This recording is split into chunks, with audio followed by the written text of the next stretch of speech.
안녕하세요. 코끼오경제 MC 박혜원입니다.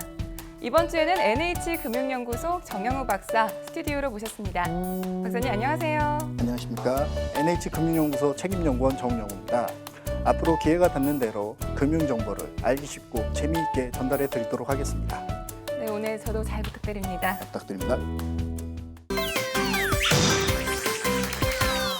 장안에 떠오르는 금융 이슈에 관해서 소개하는 코너 잡아라 이슈입니다. 오늘 주제는 종합금융투자사업자 제도입니다. 박사님, 지난 2일에 금융위원회에서 종합금융투자사업자 제도 개선 방안에 대해서 내놓았는데 먼저 종금투 사업자가 무엇인지 설명 부탁드릴게요. 네, 정부는 2013년 자기자본 3조 원 이상의 대형 증권사를 대상으로 종합금융투자사업자를 선정한 바 있는데요. 기존의 증권사들이 할 수 없었던 기업 대출이나 헤지펀드 전담 중개 등 다양한 IB 업무를 수행할 수 있게 되었습니다. 현재 NH투자증권을 비롯해서 미래에셋, 대우 등 6개 증권사가 있습니다. 그럼 말씀하신 6개 은행은 오히려 예전보다 업무 범위가 확대되면서 영업 환경이 나아졌을 것 같은데 왜 정부에서는 개선 방안을 내놓았나요? 국내 대형 증권사의 자기자본은 3조 원에서 6조 원대에서 형성되어 있는데요. 이는 실질적인 경쟁자라 할 수 있는 아시아투자은행, 예를 들어 일본의 노무라증권과 중국의 중신증권의 자기자본과 비교해서는 굉장히 떨어지는 수치인데요. 이들의 증권사들은 20조 원 이상의 자기자본을 확충하고 있습니다. 그리고 증권사의 상품 특성상 안정적이고 저렴한 자금 조달이 어려운 측면이 있어서 공격적으로 기업 대출을 확대하기 어려운 상황이었습니다. 그렇다면 이번 개정안 어떤 해결책이 있을까요? 크게 증권사의 대형화와 기업 금융과 해외 투자 기회 확대로 요약할 수가 있겠는데요. 먼저 증권사의 대형화를 위해서 증권사의 자기 자본 규모에 따라서 허용 업무 범위와 인센티브 적용 등을 차등 적용함으로써 증권사들에게 자체적으로 M&A와 유상증자 등을 통해서 자기 자본을 확대할 수 있도록 유도할 계획에 있습니다. 그렇다면 기업 금융과 그리고 글로벌 투자 확대 방안에는 어떤 게 있나요? 먼저 기업 금융 확대를 위해서는 발행 업무 허용 등 그리고 레버리지 규제 같은 자본 규제를 완화함으로써 시장에 공급되는 자본량을 확대할 계획에 있고요. 두 번째는 글로벌 투자 기회 확대를 위해서는 국내 업체들이 추진하고 있는 글로벌 인프라 사업에 국부펀드와 정책금융기관과 함께 공동 투자할 수 있는 기회를 확대하려고 하고 있습니다. 박사님 말씀을 들으니까 국내 대형 증권사의 시장 경쟁력이 계속해서 커져갈 것 같은데 그렇다면 금융권에 미치는 파급력 어떻게 전망하시나요? 증권사의 경쟁력 강화는 타 금융업권 수익성에 부정적인 영향을 끼칠 수가 있는데요. 이번에 도입이 예상되는 종합 투자 계좌에 따라 은행권과 수신 경쟁이 심화될 수 있고요. 제2금융권에 한해서는 증권사의 기업 금융 확대에 따라 신용대출 시장 규모가 위축될 수 있습니다. NH투자증권도 이번 개선 방안에 직접 관련이 되어 있잖아요. 그렇다면 농협금융 전체 입장에서 봤을 때 기대와 또 우려되는 목소리들도 있을 것 같아요. 네, 증권사의 IB 업무 강화는 타 금융업권에 안정적인 투자처를 제공할 수 있다는 장점이 있을 수 있습니다. 대규모 자금이 필요한 글로벌 사업에 농협금융 계열사들이 자금을 투자함으로써 안정적인 수익을 기대할 수 있을 것이라고 생각됩니다. 하지만 앞서 말씀드린 것과 같이 증권 업무의 확대에 따라 타 계열사가 피해를 받지 않도록 중복 업무 조정 등이 필요할 것으로 생각됩니다. 네, 박사님 말씀 잘 들었습니다. 지금까지 종합금융투자사업자 제도 개선 방안에 대해서 살펴봤습니다. 시선의 선택 시간입니다. 오늘 주제는 은행들의 점포 전략인데요. 최근에 은행들의 점포가 계속해서 감소되고 있는데 어떤 원인이 있을까요? 국내 은행들의 점포 수는 2012년 하향세로 전환된 이후 최근 3년간 420개 이상 점포가 통폐합되었는데요.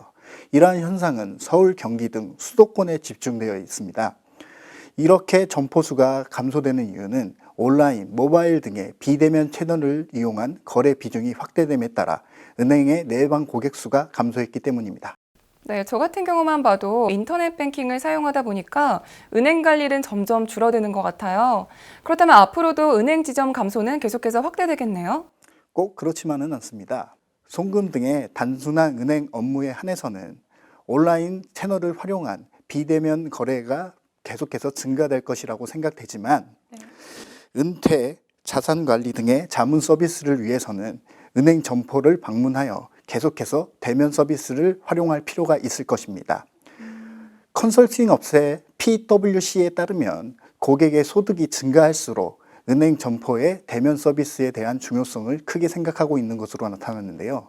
은행들 입장에서는 고수익 창출이 가능한 금융 서비스를 위해서는 계속해서 점포를 유지할 필요가 있다고 말씀드릴 수가 있겠습니다. 시중은행들 사이에 고객 유치를 위해서 경쟁이 굉장히 치열할 것 같아요. 맞습니다. 그래서 은행들은 고객의 흥미를 끌기 위해 점포의 유형을 전환하는 추세에 있는데요. 가장 대표적인 사례가 타 업종가의 점포 공유 사례를 들 수가 있겠습니다. 한번 보시죠. 무엇이 보이시나요? 카페요. 저기 은행 창구도 보이는데요? 맞습니다. 우리은행의 경우 도넛 매장과 카페와 결합한 점포를 개설한 바 있습니다.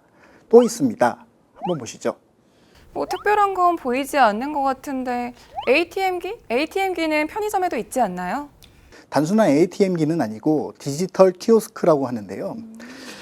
신한은행은 편의점 운영 업체와 MOU를 체결하여 ATM 기능은 물론이고 통장 개설, 보안카드, OTP 등 발급 서비스도 제공하고 있습니다. 카페와 편의점이 은행에 있다. 예전에는 상상조차 하기 어려웠던 조합인 것 같은데요. 그럼 박사님, 이 이외에도 또 이색적인 사례가 있다면 소개해 주세요. 미국의 엄카은행 같은 경우에는 고객이 점포에 머무르는 시간이 길어질수록 거래 금액이 커진다는 슬로우 뱅킹 이론을 적용하여 고객이 점포에 머무는 시간 동안 다양한 체험을 할 수 있도록 플래그십 스토어를 확대하고 있고요. 프랑스의 BNP 파리바의 경우에는 오페라 극장이 밀집한 파리의 특성을 고려하여 컨셉 스토어인 투 오페라를 개설한 바 있습니다. 저도 나중에 여행 가면 한번 방문해 보고 싶은데요. 그런데 우리나라에도 예전에 이렇게 이색적인 점포들이 있지 않았나요? 미술품 전시나 최첨단 IT 기기들도 전시되었던 것 같아요. 맞습니다. 국내에서도 다양한 체험을 할 수 있는 문화 중심형 스토어가 개설된 바 있는데요. 대부분 실패로 끝났습니다. 왜냐하면 방문 고객을 위한 마케팅 전략을 수립하지 않은 채 보여주기식 점포 개설에만 급급했기 때문입니다. 네, 우리 농협에서도 예전에 신토부리 창구, 그리고 NH윙 이동점포 등을 시행했었는데 또 우리 농협에서 이런 상황에서 어떤 마케팅 전략을 세워야 될까요? 우리 농협에서도 가지고 있는 신토부리 창구 등의 새로운 형태의 점포를 활용해서 실질적인 고객 방문율을 높일 수 있도록 프로모션을 진행하는 등 고객 유치를 위한 새로운 아이템 개발이 필요할 것입니다. 네, 고객의 흥미를 유발할 만한 점포로 우리 농협에서도 많은 고객을 유치할 수 있었으면 좋겠습니다. 오늘 말씀 감사합니다. 이어서 금융가 소식 전해드리겠습니다. 8월 16일 은행연합회에서 국내 8개 은행 자금 조달 비용 지수인 코픽스를 발표합니다. 2011년 10월 이후 계속된 하향 추세가 지속될지 궁금합니다. 18일에는 미국 7월 경기 선행 지수가 발표됩니다. 이는 미국 금리 인상 가능성의 바로미터로 작용할 수 있어 세간의 관심이 집중되고 있습니다. 마지막으로 19일엔 7월 생산자 물가 지수를 발표합니다. 국제유가 하락에도 석 달째 이어진 상승세가 계속 이어질지 궁금합니다. 농협가족 여러분, 지금까지 꽃기호 경제 금융 소식 전해드렸는데요. 요즘 계속되는 폭염으로 많이 지치시죠? 이럴 때 제철 농축산물로 원기 회복하시고 농협방송의 유익한 정보로 활기찬 한 주 보내시길 바랍니다. 그리고 저희 꽃기호 경제에서 이벤트를 진행하고 있는데요. 농협방송 카카오톡으로 시청 소감 혹은 응원 메시지를 보내주시면 총 100분을 선정해서 커피를 보내드립니다. 많이 참여해 주시고요. 저희는 다음 주에 더욱더 알차고 유익한 소식을 가지고 찾아오겠습니다. 다음 주에도 만나요. 꼭이요.